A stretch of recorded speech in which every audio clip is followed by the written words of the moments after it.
Guys, good evening. যাই হোক, চা নিয়ে বসলাম আর আমাদের দিকে এসছে দেখবেন, আমাদের এতে চায়ের সময় একজন গেস্ট এসছে।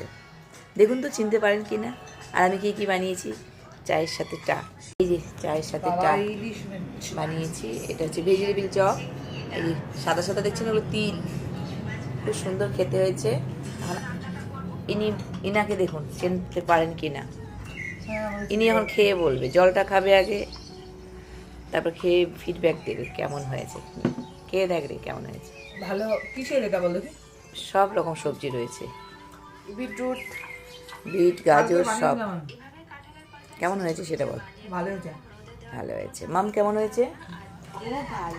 মাম দুপুরবেলা খেয়েছে, আমি এখন করলাম, আরও ব্যাটার রয়েছে, সব কিছু রয়েছে।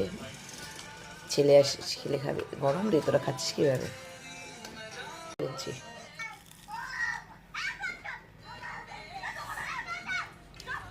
ধুনা পাটাটা দিয়ে করছি তো খুব ভালো লাগছে খেতে।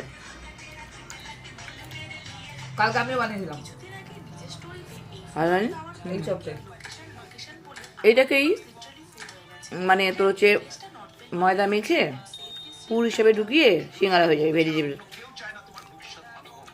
ফালতু বাইরের দোকানের থেকে কিনে খাওয়ার থেকে বাড়িতে বানিয়ে অনেক ভালো আমি মনে করি। আর আমি বাইরে খাইও না, বাইরের জিনিস খুব কম খাই। মানে ভাজা পড়া এই সমস্ত জিনিস খুব খারাপ লাগে, যখন বাচ্চারা কিনে খায় আমার খুব খারাপ লাগে।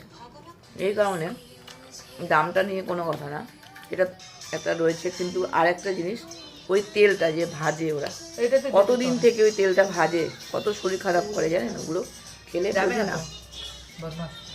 আমি করে দিই বাড়িতে।